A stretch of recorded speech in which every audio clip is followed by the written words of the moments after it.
کیا سمجھتے ہیں آپ، کیا یہ جو اقلیتوں والا ایشو ہے، گو کہ ہمیں اپنے اندر بھی کچھ مسائل رہتے ہیں، لیکن جو وہاں پہ ہو رہا ہے اس کا کتنا امپیکٹ ہے، دنیا بات سمجھے گی پاکستان کی؟ دیکھیں یہ جو ابھی آپ نے دکھایا بھی کہ بلاول بھٹو زرداری صاحب امریکہ کے اندر بیٹھ کے بات کر رہے ہیں، اور اس بات کے اندر ایک وزن تھا، بیکاز جتنی بھی بات کی جا رہی ہے that is on the basis of the previous history. آپ بھارت کی ہسٹری اٹھا کے دیکھ لیجئے کہ بھارت جو اپنے آپ کو سیکولر اسٹیٹ کلیم کرتا ہے کہ ہم ایک سیکولر اسٹیٹ ہیں، بٹ انفارچونیٹلی بھارت کے اندر جو موجودہ سرکار ہے، مودی سرکار، وہ فالو کر رہی ہے اس پالیسی کو، ٹو کر رہی ہے اس پالیسی کو جو کہ شیو سینا کی ہے، جو بجرنگ دل کی ہے، اور وہی پالیسی اور اسٹریٹجی جو ہے وہ ہندتوا کو پروموٹ کر رہی ہے. اب جب آپ ایک ہندتوا کو پروموٹ کر رہے ہیں تو آپ وہ جو سیکولر بھارت جس کی آپ بات کرتے ہیں وہ تو پھر ختم ہو گیا، وہ تو کمپرومائز ہو گیا. اب آپ یہ دیکھیں جو گجرات کے اندر دنگے ہوئے، ان دنگوں کا مسلمان جینوسائیڈ ہوا. 1984 اب یہ جون کا مہینہ چلا اور 6 جون پرسوں ہم سب نے سکھوں نے اس کی سولیڈیرٹی بھی کرنی ہے، اس دن کو کمیموریٹ بھی کرنا ہے. 6 جون سکھ کبھی بھی نہیں بھول سکتا 6 جون کو، کیونکہ آپ بھی اسی خانوادے سے ہیں، آپ بھی اسی خاندان سے. 6 جون کو اکال تخت صاحب پہ اور گولڈن ٹیمپل پہ اٹیک ہوا، اور آپ کو پتہ ہے گولڈن ٹیمپل کی سنگ بنیاد حضرت میاں میر صاحب نے اور گرو ارجن دیو جی مہاراج نے رکھی تھی، جو کہ آپس میں دونوں مذہبوں کو قریب لانے کی بات ہے. اسی طریقے سے 1984 میں پھر جو اٹیک ہوا، جو ہزاروں کی تعداد میں وہ جو یاترا کرنے آئے تھے، متھا ٹیکنے آئے تھے، ان کا سکھ جینوسائیڈ ہوا. پھر آگے آ جائے کشمیر. اسی طریقے سے بھارت کے اندر آج اگر ہم ہسٹری اٹھا کے دیکھتے ہیں اور جو ہمارے پاس نمبرز آتے ہیں تو یہ نمبرز پروو کرتے ہیں کہ نہ تو وہاں پہ سکھ محفوظ ہے، نہ وہاں پہ مسلمان محفوظ ہے. اور آج یہ دنیا بھر کی جو ہماری کرسچن کمیونٹی، ان کو یہ دیکھنا ہوگا، سوچنا ہوگا کہ آج بھارت کے اندر بیٹھا ہوا کرسچن بھی کہتا ہے کہ I'm not protected. آج جو ہمارے وہاں پہ بیٹھے ہوئے کرسچن ننز ہیں، جو ان کے چرچز ہیں، ان کو بھی نہیں بخشا گیا اور وہاں پہ ان کو بھی ٹارگٹ کیا. پھر میں یہ سمجھتا ہوں بھارت اب کس منہ سے یہ بات کرتا ہے کہ ہم ایک سیکولر اسٹیٹ ہیں اور بھارت کے اندر اقلیتیں محفوظ ہیں. چیلنجز ہمارے پاس بھی ہیں، لیکن یہاں پہ آپ دیکھیں پاکستان کا کانسٹیٹیوشن کیا کہتا ہے. پاکستان کا کانسٹیٹیوشن یہ کہتا ہے کہ پاکستان کے اندر بسنے والے تمام پاکستانی برابر کے شہری ہیں. اور پھر جب حالیہ کشیدگی ہوئی بٹوین انڈیا اینڈ پاکستان، تو اس میں جہاں پہ دونوں ممالک نے، پہلے بھارت نے کیا، پھر ریسیپروکل بیسس پہ پاکستان نے کیا، لیکن پاکستان نے کیا کہا؟ پاکستان نے کہا کہ ہم ریلیجیس فریڈم پہ بلیو رکھتے ہیں، اور ہمیں یہ اندازہ ہے اور احساس ہے کہ سکھوں کا مکہ اور مدینہ پاکستان کے اندر ہے، تو ہم کسی بھی سکھ کا ویزا کینسل نہیں کریں گے، وہ جب چاہیں پاکستان تشریف لائیں، اور پاکستان ان کے لیے ہمیشہ اپنے دروازے کھلے رکھے گا. لیکن وائس ورسا بھارت نے اپنے ہی شہریوں کو پاکستان آنے سے روک دیا. کرتارپور کوریڈور بند ہو گیا ادھر سے. سب سے پہلا پروگرام آپ نے کیا تھا، بھلے وہ اپنے اس پہ ورچوئل کیا تھا، آپ وہاں پہ نہیں آ سکی. جب کوریڈور کھولا تو اپنے پہلا پروگرام میں نے وہاں سے کچھ زوم کے آپ نے مجھے دیا تھا، کتنے لوگ خوش تھے. لیکن آج وہ کوریڈور بند ہے. آج پاکستان کی طرف سے دروازہ کھلا ہے. ہم ہمیشہ روزانہ انتظار کرتے کہ ہمارے سکھ یاتری آئیں گے، لیکن بھارت جس کی بسنے والوں نے، بھارتی شہریوں نے دعائیں مانگی، ارداسیں کی، بارڈر پہ کھڑے ہو کے، اور پاکستان نے دل بڑا کیا، کوریڈور کھولا، لیکن آج بھارت نے اس کوریڈور کو بند کر کے جو ریلیجیس فریڈم کی بات کرتے اس کو کمپرومائز کیا. تو میں یہ سمجھتا ہوں آج دنیا کو یہ سوچنا ہوگا کہ اگر بھارت اس وقت اس طرح کے اقدام اٹھا رہے ہیں. آپ کو لگتا ہے بلاول صحیح بات کر رہے ہیں؟ بالکل ٹھیک بات کی بلاول صاحب نے. بلاول صاحب نے خاص کر جو انہوں نے ہائی لائٹ کیا کینیڈا کا، یو ایس کا، اور پھر بہت سارے ایگزامپلز یورپ کے اندر ہے. یہ میں آپ یا پاکستانی میڈیا نہیں کہہ رہا، یہ تو کینیڈین پرائم منسٹر نے پارلیمنٹ کے اندر کھڑے ہو کے کہا کہ جو کینیڈین شہری کو مارا گیا اس کے پیچھے ہاتھ بھارت کا. جی بالکل بالکل. ایون امریکہ کے اندر جو، یو ایس کے اندر جو ہوا اس کے اوپر بھارت کا نام آ رہا ہے. یورپ کے اندر بہت سارے ایونٹس ہوئے جن کا میں خود مجھے اندازہ ہے کیونکہ میں ایسی کمیونٹی کے ساتھ رابطے میں. اور تو اور پاکستان کے اندر آج بھی ثبوت کے طور پہ کلبھوشن آج بھی ہمارے پاس موجود ہے. کلبھوشن نے یہاں پہ آ کے مانا ہے کہ پاکستان کے اندر جو دہشت گردی کروا رہا ہے وہ بھارت کروا رہا ہے. آج ہی دنیا کو دیکھنا ہوگا. بہت ساری چیزیں ظاہر ہے کہ احمد عویس صاحب آپ کیا کہیں گے؟ ظاہر ہے کہ اس وقت جو مائنورٹیز ہیں، ہم اپنے مائنورٹیز کی بھی اکثر بات کرتے ہیں اور ہمیں کرنی چاہیے، لیکن فی الوقت جو ہندوستان کے اندر ہے، آپ یعنی پی ٹی آئی کا پوائنٹ آف ویو کیا ہے؟ آپ سمجھتے ہیں کہ اس وقت جو بلاول صاحب یا جو وفد بات کر رہا ہے وہ درست بات کر رہا ہے، یا ان کو کچھ اور بات بھی کرنی چاہیے اس کے ساتھ ملا کے؟ وہ کیا ہو سکتا ہے سر؟ بسم اللہ الرحمن الرحیم. دیکھیں میرے خیال میں جو وہاں پہ وفد بات کر رہا ہے انہوں نے رائٹلی وہ بنیاد کو پوائنٹ آؤٹ کیا ہے اور ٹیررزم جو ہے, جو ہمارے پہ ایک فالس اور بالکل جھوٹا ایک ایلیگیشن لگایا گیا تھا اور جو ثابت بھی ہو گیا, دنیا میں کسی ایک ملک نے بھی اس کو ایکسیپٹ نہیں کیا, اور اس کی بھارت کی جو یہ انہوں نے اسرشن بنائی تھی ایک اعلامیہ, اس کو کسی نے بھی نہیں سراہا. اس کے مقابلے میں جو آج بلاول بھٹو نے وہاں پہ بات کی وہ it was based on evidence. دیکھیں نا کینیڈا میں جو کچھ ہوا, کینیڈا کے پرائم منسٹر نے پارلیمنٹ کے اندر کھڑے ہو کے یہ بات کی اور بڑا لے دے ہوا, بہت شور مچا اس بات کے اوپر, جیسے وہاں پہ انہوں نے ایکٹ آف ٹیررزم کیا انہوں نے وہاں پر کینیڈا کے اندر, امریکہ کے اندر کیا. ہمارے یہاں پہ یہ جو اب تو جو انہوں نے بمبارٹمنٹ کر کے جو بچوں کو اور خواتین کے اوپر اور نہتے بیچارے جو لوگ معصوم لوگوں کی جانیں لی ہیں, وہ اس کے علاوہ اس سے پہلے انہوں نے را کی ایجنسیز کے تفصص سے یہاں سے انہوں نے اندر کچھ لوگ بھیجے اور انہوں نے جہاں کہ یہاں پہ باقاعدہ جو ہے پن پوائنٹ کر کے کچھ لوگوں کو مرڈر کیا یہاں پر, اور یہ ساری کی تمام جو ہے یہ اٹ از آن ریکارڈ. تو بھارت کا یہ ایٹیچیوڈ جو ہے, یہ جو جس قسم کا وہ ہندوتا کی بات کرتے ہیں, یہ ایکسٹریمزم جو ہے اس پاکستان میں, دیکھیے پاکستان آئیڈیالوجیکل ملک ہے, لیکن قانون کی بالادستی کا نظام, قانون کے سامنے اس کے کٹہرے میں سب برابر ہیں, ایکویلٹی بیفور لا, یہ بنیاد ہے پاکستان کے آئین کی. اور یہ قائد اعظم کی جو 11 اگست کی تقریر, جولائی کی تقریر, اس کو بھی سامنے رکھ لیجئے. اور اس کے بعد پریکٹیکلی آپ پاکستان میں ابھی بات یہ کر رہے تھے, کہیں پہ آپ دیکھیں اقلیتیں جو ہیں کسی سے کبھی کسی کا بدسلوکی ہوئی ہو یا سوشل گیدرنگ کے اندر کسی نے محسوس کیا ہو کہ جناب یہ دوسرا مذہب ہے یا فلاں مذہب ہے, کبھی آج تک ایسا نہیں ہوا. میں خود انڈیا گیا, وہاں پہ اس وقت as president of the high court bar, اور وہاں پر اس وقت دلی ہائی کورٹ بار کے جو صدر تھے وہ امرجیت سنگھ چنڈیوک تھے, اور ان سے میری ایسی اچھی دوستی ہوئی اور اتنے کمال کے انسان تھے کہ اس کے بعد وہ یہاں پہ پاکستان میں 12 آئے اور میرے بچوں کی شادیوں میں آئے, ہم ان کے بچوں کی شادیوں میں گئے وہاں پر. تو یہ ایٹیچیوڈ جو ہے یہ مجھے اتنا خوبصورت لگا, اتنا اچھا لگا. یہ ایک ظاہر ہے کہ ایک ہوتا ہے, اور خاص کر کے پنجاب کے ساتھ جو تعلق رہا ہے ہمیشہ سے, اور اس کی وجہ میاں میر صاحب کا اپنے حوالہ دیا, اور بالکل یہ سب ایک تاریخی حوالے ہیں. نہیں نہ صرف سنیے, دو آپ کو بتاؤں. ایک تو میاں میر نے تو سنگ بنیاد رکھا. گرنتھ صاحب جو ہے ماشاءاللہ, جو ان کی کتاب مقدس کتاب ہے, گرنتھ صاحب کے اندر ایک بڑی پرسنٹیج 30 سے 40% جو ہے اس کے اندر ان کی جو بابا فرید کی کافیاں ہیں اس کے اندر, آپ کو پتا ہے. بالکل ایسا ہی ہے, it is part of Granth صاحب, ایسا ہی ہے. اچھا میں تھوڑا سا اس بات کو آگے بڑھاؤں. اتنا کیونکہ بالکل احمد ویسا. مصطفیٰ ابھی جو بات ہو رہی تھی, یہ جو سب کا ساتھ سب کا وکاس کا نعرہ بھی لگایا ہے ہندوستان کے اندر لگایا ہے, جس میں کہ یہ ظاہر ہے عید قربان ہے, اس سے پہلے بہت ساری چیزیں ہونی ہیں اور ہوتی بھی رہی ہیں. ابھی جو کل ہم بات کر رہے تھے, جو مودی سرکار, یعنی ہمارے ہاں بھی مسائل ہیں, ایسا نہیں ہے کہ اقلیتوں کے ساتھ, لیکن وہ سٹیٹ ان کو پیٹرنائز نہیں کرتی ہے سچ, سوائے چند. یہاں تو پوری ریاست جو ہے وہ لگی ہوئی ہے اس معاملے کے اوپر. تو بلاول صاحب نے کچھ اور بھی کہا ہے, وہ میں آپ کو سنوا دیتی ہوں اس وقت. سنوائیے گا ذرا بلاول صاحب نے جو مودی صاحب کے بارے میں کہا ہے, پورے انڈیا کے اندر جو ہے صرف اسی کے اوپر ڈسکشن ہو رہی ہے, ذرا سنوائیے گا. Sort of the Timu version of Netanyahu. So a poor copy. Mr. Modi started off as being perceived as the butcher of Gujarat. He went on to become the butcher of Kashmir, and he aspires to be the butcher of the Indus Valley civilization with his assault on the Indus Water Treaty.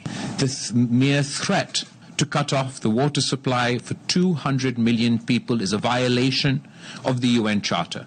Acting on this threat would be seen as an act of war by Pakistan. Ask any country that if their lifeline was being cut off, if their water supply was being cut off, how would they react? وزن ہے اس بات میں جو کہ کیا جا رہی ہے, ظاہر پانی کی بھی بات ہے, باقی بھی مذہبی اقلیتوں کے حوالے سے بھی, لیکن پانی کے حوالے سے آپ کو لگتا ہے کہ بلاول صاحب صحیح مقدمہ لڑ رہے ہیں؟ پانی کا مقدمہ ہم سب کو لڑنا پڑے گا. اس میں ہمیں اپنی آپس کی تفریقیں بھی ختم کرنی پڑے گی. اس معاملے میں ہماری کوئی تفریق ہے بھی نہیں, کیونکہ جو فیکٹس اینڈ فگرز ہیں، اگر یہ منصوبہ جس طریقے سے بھارت کی سرکار کوشش کر رہی ہے امپلیمنٹ کرنے کی، اگر اس طرح امپلیمنٹ ہو جاتا ہے تو اس کی کاسٹ کیا ہوگی؟ اس کی کاسٹ یہ ہوگی کہ آپ کے انڈس واٹر میں، آپ کے دریائے سندھ میں، جس کے ڈاؤن سٹریم کروڑوں نفوس رہتے ہیں اور اس کے پانی کے اوپر ڈیپینڈ کرتے ہیں، زراعت کے لیے اس کا پانی استعمال کرتے ہیں، کہ ان کی زندگیاں تو تباہ و برباد ہو جائیں گی۔ آج کلائمیٹ چینج کا جو پاکستان کے اوپر ایفیکٹ ہے، ابھی ریسنٹلی پچھلے ہفتے ہی ایک نئی سٹڈی آئی، ایک جرمن آرگنائزیشن نے کی، اور ان کے مطابق دنیا میں اس وقت کلائمیٹ چینج کے حوالے سے سب سے زیادہ افیکٹ ہونے والا ملک پاکستان ہے۔ تو ایک طرف آپ کو یہ چیلنج ہے کہ آپ کے پاس ویسے ہی پانی کے ذرائع کم ہو رہے ہیں، انڈس واٹر اس میں گلیشیئرز کی جو میلٹنگ ہے وہ تیز ہو رہی ہے، اور پھر اگر یہ کٹ لگتا ہے تو اس کا تو مطلب یہ ہوا کہ کروڑوں لوگ جو Multan onward, south Punjab onward نیچے رہتے ہیں کراچی تک، جو دریائے سندھ کے ساتھ ساتھ آباد ہیں، ان کی زندگیاں تو برباد ہو جائیں گی۔ تو ہمیں یہ ہمارے سروائیول کا مسئلہ ہے۔ اس کے لیے اب آبویسلی ہمیں، اگر ہم انٹرنیشنل قوانین کی طرف دیکھیں تو دنیا میں بہت سے ایسی ایشوز پہلے بھی کھڑے ہوئے ہیں جہاں پر لوور ریپیرین جو ممالک تھے، مثال کے طور پر دریائے نیل، درجنوں ممالک ہیں جو دریائے نیل کے ڈاؤن سٹریم آتے ہیں اور پانی کے جھگڑے وہاں پر بھی چلتے رہے۔ تو there is plenty of case law available, precedents available, کہ جس میں لوور ریپیرین کے جو رائٹس ہیں آپ اس کو آربیٹریرلی بالکل سائڈ پہ پھینک نہیں سکتے، ان کو غصب نہیں کر سکتے۔ اور پھر ساتھ ہی ساتھ ہمارے درمیان ایک انڈس واٹر ٹریٹی بھی ہو چکی ہے، جی بالکل، اور اس ٹریٹی کے اندر بھی ایک میکنزم پرووائڈڈ ہے ڈسپیوٹ ریزولوشن کا۔ اور پھر جو لا آف ٹریٹیز ہے، دیکھیں اب اس وقت جو مودی سرکار تو بہت زیادہ چیزیں وہ زخمی ہیں، شکست خوردہ ہیں، ان کے پاس کوئی جواب ان سے بن نہیں پا رہا کہ جو ریفائلز گر گئے اور جو سبکی ہوئی کہ اس کا وہ جواب کس طرح دیں۔ تو اس صورتحال میں انہوں نے جو تازہ یہ معاملہ کھڑا کیا ہے، یہ خدا نخواستہ، دیکھیں میرے تو خیال میں آپ کے پاس اس وقت دو ڈیٹا سیٹس موجود ہیں، ایک پہلا پلوامہ کا اور دوسرا پہلگام کا۔ پلوامہ میں اور پہلگام کے بعد کی جو کانفلکٹ تھا، دونوں میں فرق ہے۔ دوسرا کانفلکٹ آپ کا انٹینس کانفلکٹ تھا پہلے کے مقابلے میں، خدا نہ کرے جب تیسرا ہوگا وہ اور بھی انٹینس ہوگا، اور اس کا بھی وہ پاکستان کے اوپر نزلہ گراتے ہیں ہمیشہ۔ نزلہ شزلہ کیا گرنا ہے، لیکن دیکھیں وار، وہ کہتے ہیں کہ اٹس این انپریڈکٹیبل بیسٹ۔ اس کے اندر پھر آپ یہ نہیں سوچ سکتے کہ جی کہ ہم ایک سویٹ سپاٹ تلاش کر لیں گے اور اس سویٹ سپاٹ کو ہم نارملائز کر لیں گے کہ جس سے پہلے ہم ریپ اپ کر کے before anybody heads for the red button، وہ تو یہ جنگیں انپریڈکٹیبل ہوتی ہیں۔ تو آپ کو لگتا ہے ہم صحیح ڈائریکشن میں جا رہے ہیں؟ مطلب بینگ اے پولیٹیشین اور سینٹ میں بھی رہے ہیں، باقی تو آپ کو دیکھیں ہمیں بہت زیادہ شکر الحمدللہ ایڈوانٹیجز حاصل ہوئے ہیں، اس میں بھارت کی بہت غلطیاں رہیں۔ ابھی لیٹلی ایک اور معاملہ بھی ہوا کہ جس طرح ابھی G7 کی میٹنگ ہونے جا رہی ہے کینیڈا میں، اس میں ڈس انوائٹ کیا گیا، نہیں بلایا گیا، اس سے پہلے شریک رہے وہ G7 میں۔ اور یہ فیکٹ بھی ذہن میں رکھنا چاہیے کہ نیکسٹ ایئر انڈیا جاپان کی جو اکانومی ہے اس کو اوورٹیک کر کے چوتھی بڑی اکانومی بنے گا دنیا کی، لیکن اس کے باوجود G7 میں انہوں نے نہیں بلایا۔ اس وجہ سے نہیں بلایا کہ وہاں پر اب انڈیا کے بین الاقوامی پرسیپشن کا ایک بہت بڑا ایشو ہو گیا ہے۔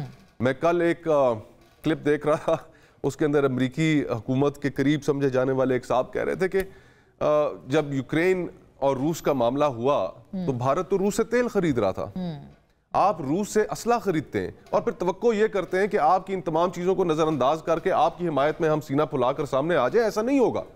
It's all about trade, it's all about interest۔ دیکھیں نا انٹرسٹ بین الاقوامی سیاست میں، فورن پالیسی میں تو انٹرسٹ ہوتے ہیں، الائنسز ان انٹرسٹ کی بنیاد پہ ہوتے ہیں۔ اب یورپ اسی چیز کے اوپر خفا بیٹھا ہے کہ ہمارے اوپر جب ہمارا سپٹمبر 11 ہوا، یورپین کانٹیننٹ کے اوپر second invasion, second world war کے بعد ایک جنگ چھڑ گئی، بھارت اس میں بھی ہمارے ساتھ کھڑا نہیں ہوا، اس نے ایک الگ لائن لے لی۔ تو اس کو ایشوز ہیں اور ان کو اجاگر ہم نے ٹھیک اجاگر کیا، بلاول صاحب نے، انہوں نے بالکل ٹھیک ذکر کیا جو اسیسینیشن سپری پہ انڈیا گیا۔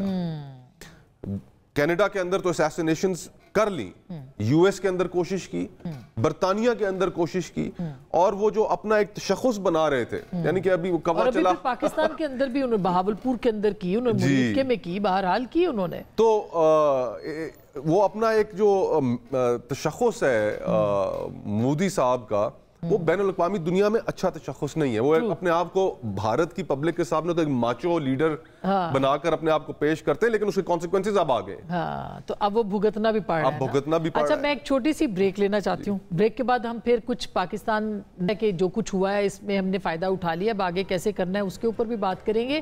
اور جو پولیٹیکل ہمارے ہاں اس وقت, کیا پاکستان تحریک انصاف جو ہے وہ تحریک لانچ کرنا چاہتی ہے, وہ کامیاب ہوگی کہ نہیں ہوگی؟ کیا پی ایم ایل این یہ سمجھتی ہے کہ وہ بہت مضبوط ہے, اس کے قدم جم چکے ہیں حکومت کے اندر, اور وہ رہے گی ان کی حکومت؟ اس کے اوپر بھی بات کریں گے. ایک چھوٹی سی بریک, واپس آئیں گے, ہمارے ساتھ رہے گا.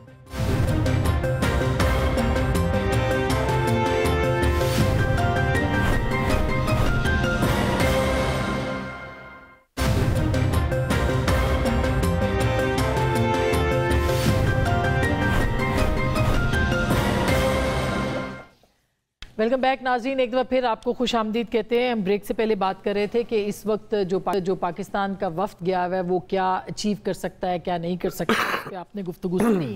اب سیاسی بات چیت کچھ کرتے ہیں احمد اویس صاحب, کہ عمران خان صاحب کا ایک لمبا چوڑا بیان بھی آیا ہے, علیمہ خان صاحبہ نے بھی کہا ہے کہ کچھ لو اور دو کی بنیاد پہ بات کی جائے, ساتھ میں انہوں نے لب و لہجہ بھی عمران خان صاحب نے اپنا پرانا رکھا ہے. تو آپ کیا سمجھتے ہیں کہ کیا دیا جا سکتا ہے, کیا لیا جا سکتا ہے, اور کیوں اسٹیبلشمنٹ کے ساتھ بات کرنے کے لیے بضد ہے پاکستان تحریک انصاف؟ دیکھیے, احمد اویس آپ نے سوال بہت اچھا کیا. جی میں بول رہا ہوں. جی, میں نے کہا بہت اچھا سوال آپ نے کیا. پہلی بات تو یہ ہے کہ میں سمجھتا ہوں کہ آئیڈیل اپرچونٹی آئی تھی جب یہ جنگ شروع ہوئی, اور یہ 2 دن 3 دن کی ایک دم سے جو شارٹ ایئر بیٹل ہوئی, اس کے بعد پوری قوم جو ہے ایک دم سے آپ نے دیکھا کہ 4 نیشنلٹیز جو ہیں وہ ایک قوم میں بدل گئیں. ہر ایک پاکستانی تھا, کوئی کسی کے اس کے آگے کوئی نہ کوئی سیکٹ تھا, نہ کوئی اس کے سامنے کوئی صوبہ تھا, نہ کچھ تھا. بالکل, یہ ایک بڑی خوبصورت اور بڑی خوشائند بات تھی. لیکن اس کو حکومت کو چاہیے تھا کہ اس سے فائدہ اٹھاتے. ہمیشہ ایسی میگنینمٹی جو ہے حکومت کو دکھانی پڑتی ہے. اتنے اچھے حالات جب نیچر نے ایک ایسے حالات پیدا کیے کہ جہاں پہ وہ ہارن لاکنگ کھل گئی, ایسا ہی تو وہ اسٹیبلشمنٹ کے لیے بھی ایک اچھا ریلیف کا سانس تھا, اور حکومت بھی ایک ٹینشن سے نکل سکتی تھی اور نکال سکتی تھی حالات کو. اور میرا خیال میں وہ اپرچونٹی انہوں نے ضائع کی, اس کو آگے نہیں لے کر آئے. لیکن ابھی جو آپ جو ذکر کر رہی ہیں, ابھی بھی وقت ہے کہ یہ بات جو ہے, اس سے پہلے کہ معاملات اور خراب ہو جائیں, ان کو چاہیے کہ اکراس دی ٹیبل بیٹھیں اور کھلے دل سے بیٹھیں.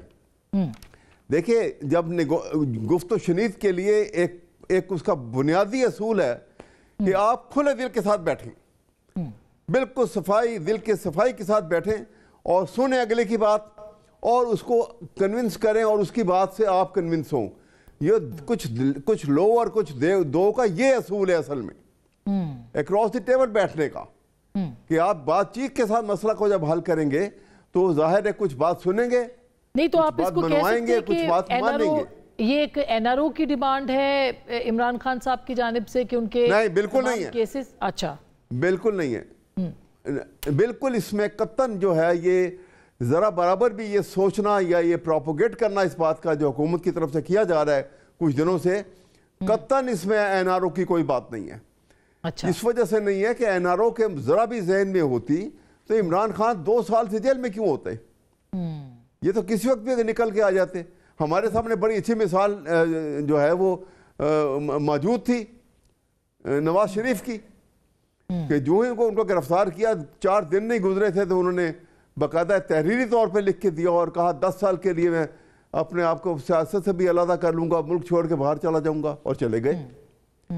تو وہ کام کرنے ہوتے اچھا اب یہ رمیش سنگھ صاحب یہ جو بات بالکل احمد اویس صاحب کر رہے ہیں کہ اپرچونٹی ان کے پاس موجود تھی وہ کر سکتے تھے لیکن انہوں نے نہیں کیا. ایک بات عمران خان صاحب یعنی یہ بات آپ سے اور کرنا جی سر جی ایک بات اور جی میں ایک بات اور یہ کہنا چاہ رہا تھا کہ یہ ایک جہاں پہ حکومت کے لیے یہاں ملٹری اسٹیبلشمنٹ کے لیے بھی اس سے بہتر کوئی اور اپرچونٹی نہیں تھی کہ سیاست میں ملوث ہونے سے جو ان کے اوپر ایک سٹگما لگا تھا حالات نے اس جنگ نے ان کو دوبارہ سے ایک ہیرو کی شکل دے دی. بہت اچھا ہوا, قوم نے بہت اچھی نظر سے ان کو دیکھا. یہاں پہ وہ ہارن لاکنگ کھلی ہوئی ادھر بھی نظر آئی اور اس لیے ان کو بھی چاہیے کہ چاہے کھل کے نہیں صحیح کسی بھی طریقے سے ہر کوئی جانتا ہے کہ انہی کی بات جو ہے انہوں نے ماننی ہے. یہ خالق ہیں اور وہ مخلوق ہے, یہ ہر کوئی جانتا ہے. بڑے اچھے طریقے سے معاملے کو الجھائیں نہ رکھیں, اس کو کھولنے کی ختم کریں اور ختم کرنے کی کوشش کریں اور انشاءاللہ معاملات ختم ہو سکتی ہے. رمیش سنگھ صاحب دوسری بات یہ کہ حکومت کو کیا ہم سمجھے کہ کوئی ضرورت نہیں ہے. عمران خان صاحب کہہ رہے ہیں کہ وہ برج بن سکتے ہیں کیونکہ بہت پاپولر ہیں مقتدرہ کے اور ان کے بیچ میں عوام کے بیچ میں, تو اس لیے وہ برج بن سکتے ہیں. تو حکومت کو لگتا ہے کوئی ضرورت نہیں ہے کہ عمران خان صاحب کے ساتھ بات چیت کی جائے. دیکھیں بات یہ ہے کہ آپ پاس کو نہیں بھلا سکتے. کیا خان صاحب نے کبھی کسی کو سیریس لیا؟ خان صاحب کی تو ہر بات شروع ہی چور ڈاکو سے شروع ہوتی ہے اور وہیں پہ ختم ہو جاتی ہے. آپ ہسٹری اٹھا کے دیکھیں نا, جب خان صاحب حکومت میں تھے تو وزیر اعظم شہباز شریف صاحب نے کیا کہا تھا, آئیں مل کے بیٹھ کے ہم چارٹر آف اکانومی سائن کرتے ہیں اور مل کے بیٹھ کے اس ملک کو آگے لے کے چلتے ہیں. کیا جواب ملا؟ کشمیر کا ایشو آیا, کیا جواب ملا؟ کووڈ آیا, کیا جواب ملا؟ وہ تو کبھی سیریس لیتے نہیں تھے. آج بھی یہ این آر آئی کو شور بچاتے تھے. اب ان کو کچھ لوگ کچھ دو کی بات کرتے تو کس سے کرتے ہیں؟ یہ بیٹھنا سب سے پہلا بنیادی سوال یہ بیٹھنا کس کے ساتھ چاہتے ہیں؟ پہلے تو اپنا ہاؤس ان آرڈر. وہ تو نہیں بیٹھنا چاہتے نا آپ کے ساتھ, وہ تو مقتدرہ کے ساتھ اسٹیبلشمنٹ کے ساتھ بیٹھنا چاہتے ہیں. کچھ دو کی بات کس سے کرنا چاہتے ہیں؟ تو اس کا مطلب یہ تو پھر پولیٹیکل پروسیس کو مانتے نہیں ہے نا. یہ اگر یہ بات کرتے ہیں پولیٹیکل پروسیس کی بات کرتے ہیں, جمہوریت کی بات کرتے ہیں, پھر تو اس کو مانتے نہیں. وہ تو پی ایم ایل این نے بھی کہیں اور ہی بات کی تھی. نہیں دیکھیں بات سنیں, پی ایم ایل این نے ہمیشہ پولیٹیکل پروسیس کی بات کی ہے. ہمارا پاکستان پیپلز پارٹی تھی, ہم نے پاکستان پیپلز پارٹی کے ساتھ ایک میثاق جمہوریت سائن کیا. آج ہم دونوں ٹھیک ہے, ان کی اپنے پولیٹیکل پروسیس ہے, ہمارا اپنا ہے, وہ اپنا لے کے چل رہے ہیں سیاست, ہم اپنی سیاست لے کے چل رہے ہیں. اب سوال یہ ہے کہ عمران خان صاحب نے سب سے پہلے بنیادی سوال یہ ہے جو 9 مئی کو کیا اور ان کے ایویڈنس موجود ہیں, ثبوت موجود ہیں. ابھی تو سزاؤں کا ٹائم آنے والا, ابھی تو بہت آگے دیکھیں, آگے دیکھیں ہوتا ہے کیا.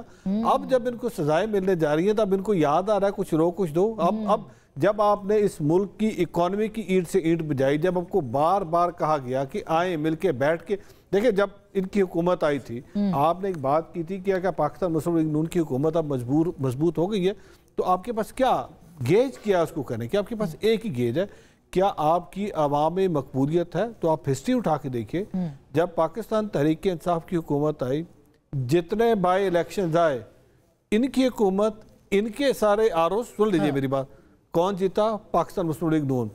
اب کل کا جو پرسوں کا الیکشن ہے سیالکوٹ والا, وہ کون جیت رہا ہے؟ ہماری جماعت پھر جیت رہی. کیوں؟ کیونکہ اس وقت لوگوں کو وہاں تو کہتے ہیں ہمدردی کا ووٹ پڑا ہے ہنا ارشد صاحبہ کو. اب جب سانو پوے تھا ہمدردی کا ووٹ, جو انہوں نے پوے تھا کوئی اور ووٹ, تو سب کے لیے یارڈ سے, تو کیا آپ کو کارکردگی کا ووٹ پڑا ہے؟ ہماری کارکردگی کا ووٹ ہے. اس وقت پنجاب کے اندر جو محترمہ مریم نواز شریف صاحبہ نے پچھلے آج وہ جتنے ناقدین تھے, مائنڈا کی جگہ, چاہے وہ میڈیا سے تھے, چاہے ہمارے پولیٹیکل رائیول تھے, آج وہ یہ بات ماننے پہ مجبور. آپ بڑے آپ کالم بھی لکھ رہے ہیں, بڑے وی لاگز کر رہے ہیں, بڑے پروگرام کر رہے ہیں, یہ کہتے ہوئے کہ ہمیں یہ اعتماد نہیں تھا, ہمیں یہ یقین نہیں تھا. آپ کا تعلق زراعت سے ہے, پنجاب میں زراعت ہے, کدھر زراعت کھڑی ہے سر؟ گندم کی آپ دیکھیں نا کہ زرعی اجناس میں کتنی کمی ہوئی ہے, لوگوں نے, کسان بیچارہ رو رہا ہے, اس کے بارے میں پھر آپ کیا؟ کسان رو رہا تھا تو جس حلقے میں الیکشن ہوا 88% رورل ایریا تھا, جس الیکشن جہاں پہ سیالکوٹ کے اندر الیکشن ہوا 88% رورل ایریا تھا. اور آپ دیکھیں ہم اس کو مکس کر دیتے ہیں. اب جو گندم کی بات کرتے ہیں, آپ اٹھا کے دیکھیں, کیا لوگ بڑا شور شرابہ ڈال رہے تھے جی پچھلے سال سے کم لگے گا. آج بھی جو ہمارا ٹارگٹ تھا 16 کروڑ کا, وہ اچیو ہوا ہے کہ ہمارے اس وقت جتنی ایکڑ زمین پہ ہم نے کاشت کرنی تھی ایگریکلچر گندم, اس پہ ہوئی ہے. آپ پچھلے 10 سال کی ایوریج اٹھا کے دیکھیں, لوگ اس کو کمپیئر کریں پچھلے ماہ کے ساتھ. اسی سے ہوتا ہے جس طریقے سے ان شہزادوں کی حکومت تھی، جس طریقے کے انہوں نے 2 نمبریاں کی تھی، جس طریقے کا انہوں نے گندم کے اندر، چینی کے اندر، دوائیوں کے اندر جو یہ کچھ کر سکتے تھے، جس طریقے سے اس ملک کا بیڑا غرق کیا تھا پچھلے سال کی نسبت آپ کہہ سکتے ہیں، بٹ اوورآل اگر آپ 10 سال کی ہسٹری اٹھا کے دیکھتے ہیں تو ابھی بھی وہی گندم جو پچھلے 10 سال کیا ووٹ جو ہے وہ ایک دیہاتی علاقہ تھا، رورل ایریا ہے سمبڑیال کا، وہ کارکردگی کی بنیاد پہ پڑا ہے؟ آپ تو بڑا کلوزلی دیکھتے ہیں، اور کیا عمران خان صاحب تحریک اب چلا پائیں گے؟ 2 سوال ہیں آپ سے بہت امپورٹنٹ۔ آپ کا جو پہلا سوال ہے سمبڑیال الیکشن کے حوالے سے، اس کے بارے میں میرا خیال اور میرا جواب یہی ہے کہ الیکٹورل پروسیس تو اب پاکستان میں آپ بند ہی کر دیں۔ جو پچھلے سال کے الیکشنز ہوئے اور ان الیکشنز کے بعد جس طریقے سے پورے کے پورے راتوں رات نتائج بدلے گئے، فارم 47 ایشو کیے گئے، تو میں تو اب یہ سوچنے پہ مجبور ہوں کہ ٹیکس گزاروں کا پیسہ اس پروسیس پہ خرچ کرنے کی ضرورت کیا ہے؟ جب آپ نے دفتروں کے اندر بیٹھ کے فارم 47 ایشو کرنے ہیں تو پھر یہ ٹیکس گزاروں کا پیسہ اس اتنی بڑی پروسیس پہ ضائع کیوں کریں؟ سمبڑیال میں بھی یہی ہوا ہے ابھی۔ لیکن میرے نزدیک تو الیکشن پورے کی کریڈیبلٹی ختم ہو چکی ہے۔ ای سی پی کی الیکشن کرانے والے ادارے کی کوئی کریڈیبلٹی نہیں ہے۔ ٹھیک ہے الائڈ انڈسٹریز کے لیے آپ کہیں ڈسٹریبیوشن آف ویلتھ کے اس حساب سے کہ چلو ٹینٹ والوں کا کاروبار چل جائے گا، کرسیوں والوں کا چل جائے گا، لاؤڈ سپیکر والوں کا چل جائے گا، پینافلیکس والوں کا چل جائے گا، تو ان کے کاروبار چلانے کے لیے تو ٹھیک ہے۔ اس پروسیس کے اوپر تو کسی کو اعتماد نہیں رہا۔ اب سب سے بڑا ہمارے سامنے جو چیلنج ہے وہ تو یہی ہے کہ الیکشن کے پروسیس کی کریڈیبلٹی کو کیسے بحال کرنا ہے، جو کہ پچھلے سال کے الیکشنز کے بعد فنا ہو چکی ہے۔ اور آگے آنے والے جو جب بھی الیکشنز ہونے ہیں اس کے بارے میں ابھی بھی ان کے ایلائز جو ان کے ساتھ بیٹھے ہیں حکومت میں، پاکستان پیپلز پارٹی کے آپ بیانات نکال کے دیکھ لیں، گورنر پنجاب آن ریکارڈ نہیں ہے کہ پوری پنڈی ڈویژن کو فارم 47 ایشو کیے گئے۔ ان کا تعلق بھی یہیں سے پنڈی ڈویژن سے، اٹک سے۔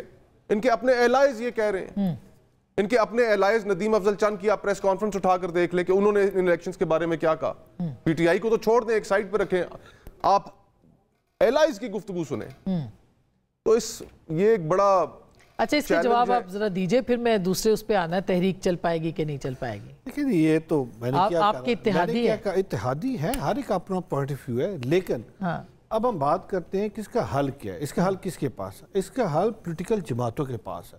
اور جس طرح آپ کو یاد ہوگا میں اپنے ہر پروگرام میں ایک بات کرتا تھا کہ آپ اپنی لڑائی چھوڑیں، you have to become first, you have to become one nation. آپ جب تک پاکستان کی بات نہیں کریں گے، مجھے بہت اچھا لگا آج احمد اویس صاحب بھی کہتے تھے کہ یہ جو 4-5 دن تھے جب انڈین ایگریشن بہت زیادہ تھے، ہم ایک قوم بنے۔ جی انہوں نے کہا، آج بھی آپ سب کو مل کے بیٹھ کے، ہمارا بھی بڑا اعتراض تھا، ہم نے بھی جب 2018 کے الیکشن ہم بھی بڑے چیخے چلائے، ہماری بات بھی نہیں سنی۔ یہ تو نہیں ہے نا آپ کی باری میٹھا میٹھا ہاپ اب کوڑا کوڑا تھو تو بھئی اگر آپ چاہتے ہیں، آپ سنسیئر ہیں اور آپ یہ چاہتے ہیں کہ یہاں جمہوریت پرورش پائے، جمہوریت کو فروغ ملے، اور یہاں پہ سنسیئر لوگ جو واقعی جو ووٹ لے کے آئے، تو پھر آئیں مل کے بیٹھ کے اس کا حل کسی اوپر سے تو کسی نے نہیں کرنا، آئیں بیٹھ کے۔ ٹھیک ہے، وہ ہم دیکھیں، آپ کہتے ہیں، مگر آپ کے بارے میں وہ کہتے ہیں کہ آپ کے ہاتھ میں کچھ ہے ہی نہیں، اختیاری نہیں ہے پولیٹیکل لیڈرشپ کے پاس، تو وہ کیا بات کریں گے؟ یہ تو پھر دیکھیں، یہ تو پھر اب اپنی ہر ایک کی اپنی سوچ ہے۔ 2018 میں کیا تھا، آج ہمیں تو ہم پھر ظاہر سی بات ہے یہ چلتا رہے گا۔ اگر ہم واقعی سنسیئر ہیں اور ہم چاہتے ہیں کہ اس ملک کے اندر جمہوریت پروان چڑھائے، پھر سب کو مل کے بیٹھ کے انہوں نے کہا خان صاحب نہ کرتے نا 2018 میں، خان صاحب کو کسی نے ہاتھ باندھے تھے، یا خان صاحب کو کسی نے کہا تھا کان پکڑ کے مروڑا تھا، یہ کس نے کیا؟ یہ 2023 کے بارے میں بھی، 24 کے بارے میں بھی، 2023 کو چھوڑے، آپ 2014 میں جو دھرنا لے کے آئے تھے خان صاحب، کس نے کیا؟ یہ تو پروو ہو گیا نا۔ یہ تو مگر اب کیا حکومت کو کوئی چیلنج نہیں ہے؟ آپ تو پریوی ہیں بہت صحیح چیزوں کے، آپ کے گھر پہ میٹنگز ہوتی رہی ہیں مولانا کی بھی اور پی ٹی آئی کی بھی، کیا آپ کو لگتا ہے اب تو عمران خان صاحب جو ہے بلوچستان سے مارنگ بلوچ صاحبہ کو انہوں نے دعوت دی ہے کہ وہ ان کے ساتھ چلیں، کیا آپ کو لگتا ہے کہ کوئی تحریک پاکستان تحریک انصاف اتنی مقبولیت کے باوجود جو کہ وہ کلیم کرتے ہیں چلا سکتی ہے؟ میرے خیال میں جس بنیادی نقطے پہ ہم سب کو کلیئرٹی چاہیے، تمام سیاسی جماعتیں یہ جانتے ہوئے بھی کہ اصل حقیقت کیا ہے اور کس طرح اس کو درست کرنا ہے، اس طرف نہیں آ رہی۔ اس کے اندر حکومتی جماعتیں بھی شامل ہیں اور اس میں اپوزیشن کی جماعتیں بھی شامل ہیں۔ اگر تقاضا صرف اتنا ہے کہ اسٹیبلشمنٹ ہمارے ساتھ بیٹھ جائے اور بیٹھ کر گفتگو کرے، تو پھر آپ کی پالیٹکس میں اور جو حکومت میں جماعتیں بیٹھی ہیں ان کی پالیٹکس میں کیا فرق ہوا؟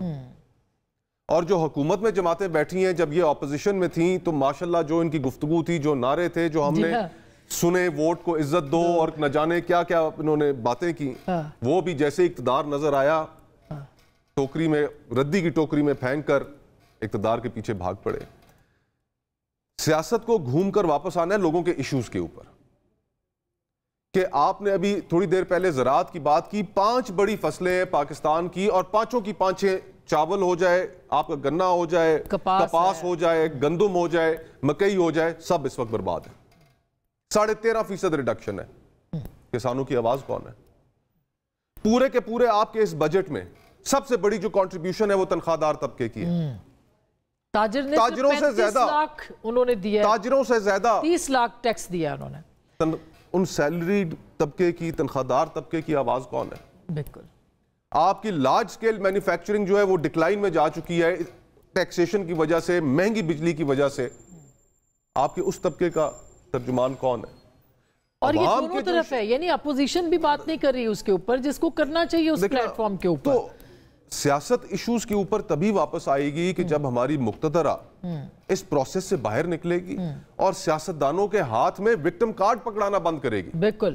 میاں نواز شریف صاحب کے ہاتھ میں وکٹم کارڈ پکڑایا, وہ باہر نکلے سیاست ایشو سے ہٹ کر. نہیں بالکل, اب جیسے احمد اویس صاحب بالکل جیسے مصطفیٰ کہہ رہے ہیں کہ دیکھیں عوام کی آواز جو ہے وہ تو اپوزیشن نے بننا ہے. اپوزیشن لیڈر کہہ رہے ہیں کہ مجھے پرائم منسٹر نے بلا لیا ہے کہ چیف الیکشن کمشنر کی تعیناتی کے لیے آپ آئیں, اس مشاورت کے لیے وہ تیار ہے.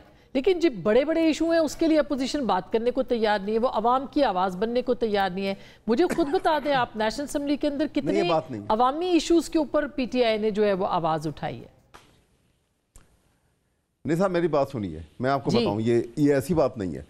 جی اگر یہ بات ایسی ہوتی تو 2 جنوری بڑی کرٹیکل ڈیٹ آپ کو بتا رہا ہوں اور بالکل ایگزیکٹ بتا رہا ہوں. 2 جنوری کو اپوزیشن کا ڈیلیگیشن جو ہے وہ ٹیم جو بنائی تھی بغیر کسی تحریری مطالبات کے وہ وہاں پہ چلی گئی, جو اسپیکر صاحب نے جگہ فکس کی تھی پارلیمنٹ ہاؤس میں, اور ان کی ٹیم سے بیٹھ کے اچھے ماحول میں بیٹھ کے بات چیت ہوئی. یہ آن ریکارڈ ہے, کوئی میں اپنے پاس سے نہیں کہہ رہا. جی. اور اس گفتگو کے بعد یہ طے پایا ان کے جو حکومت کی ٹیم کے کہنے کے اوپر کہ آپ ایسے کریں کہ ہمیں اپنے مطالبات تحریری طور پہ ہمارے سامنے لے کے آ جائیں تاکہ ہم اس کے اوپر بات باقاعدہ طور پہ شروع کر سکیں. اس کے اوپر پی ٹی آئی کی ٹیم نے کہا کہ جناب پھر ایسے کریں, آپ اسی وقت یہاں پہ ان کو کہہ دیں کہ کل ہم عمران خان سے مل کے اور وہاں سے بات کر کے اور تحریری مطالبات ہم آپ کو کل ہی لا دیتے ہیں, ٹھیک, اور ہم سے آپ کل پرسوں کی ڈیٹ رکھیں, ہم بیٹھ کے بات کرتے ہیں. لیکن کیا ہوا, وہاں ہاں کر لی انہوں نے کہ ہاں آپ کل جائیں آپ وہاں پر. اب اس کے بعد کیا ہوا کہ وہ جیل سپرنٹینڈنٹ جو ہے وہ پرائم منسٹر سے زیادہ طاقتور ہو گیا, کہنے لگے جی وہ ملنے نہیں دیتا. اور 14 دن گزر گئے, یہ آن ریکارڈ ہے, 14 دن گزر گئے کہ وہ یہ اپوزیشن سر اس سے پہلے احمد اویس صاحب اگر اس کی آپ نے بات کرنی ہے سر ادب کے ساتھ, اگر اس پہ بات کرنی ہے تو پھر تو 6 مئی کو بھی آپ کو جانا پڑے گا. 9 مئی سے 3 دن پہلے مذاکرات کامیاب ہو رہے تھے, سیاستدان بیٹھ کے بات کر رہے تھے, سپریم کورٹ نے کہا ہوا تھا الیکشن کی ڈیٹ ہونی تھی, اور اس وقت پاکستان تحریک انصاف نے 9 مئی والا سین ہو گیا. تو وہ بھی تو آپ دیکھیں نا کہ کہاں سپیس آپ نے دی ہے باقی. میری بات سنیے, نہیں ایسی بات نہیں ہے, نہیں میری سنیے, وہ آپ 9 مئی کی بات کرتے ہیں تو اس کے لیے آپ ٹائم رکھ کے ٹائم بات کرنے, تو پھر آپ کو 9 مئی کا پورا قصہ سنا دوں گا, پورا ڈرامہ بتا دوں گا کیسے ہوا تھا, اس کی بیک گراؤنڈ کیا تھی اور کیا حاصل کرنا تھا اور کیا حاصل ہوا, میں آپ کو بتاؤں گا. اور وہ میں تصدیق شدہ گفتگو کروں گا, اگر غلط ہوں گا تو میں اس کا جو ہے میرے خلاف کارروائی کی جائے, وہ بات الگ ہے. اب یہ کیونکہ وقت نہیں ہے آپ کے پاس تو میں اس لیے وہ بات کر رہا ہوں کہ جو حقیقتاً سامنے آ چکی ہے. اس لیے یہ کہنا کہ یہ بات چیت کے لیے تیار نہیں تھے, یہ ہمیشہ تیار ہوئے اور گئے وہاں پر 2 دفعہ گئے. 2 جنوری کی سیکنڈ میٹنگ تھی, پہلی میٹنگ نہیں تھی, یہ it was a second meeting. لیکن پھر اس کے بعد وہ ختم ہو گئی بات. تو اب تحریک کیسے چلائیں گے؟ خان صاحب کہہ رہے میں پیٹرننگ چیف ہوں, سر وہ کہہ رہے میں جیل میں ہوں, میں ہی چیف ہوں, میں ہی سب کچھ لیڈ کروں گا, وہ کیسے چلائیں گے تحریک جیل کے اندر؟ نہیں تحریک تو چلائیں گے نا جی, تحریک تو چلے گی, تحریک تو حالات اپنے آپ بن رہے ہیں. جی دیکھیے نا ملک کے اندر آپ دیکھیے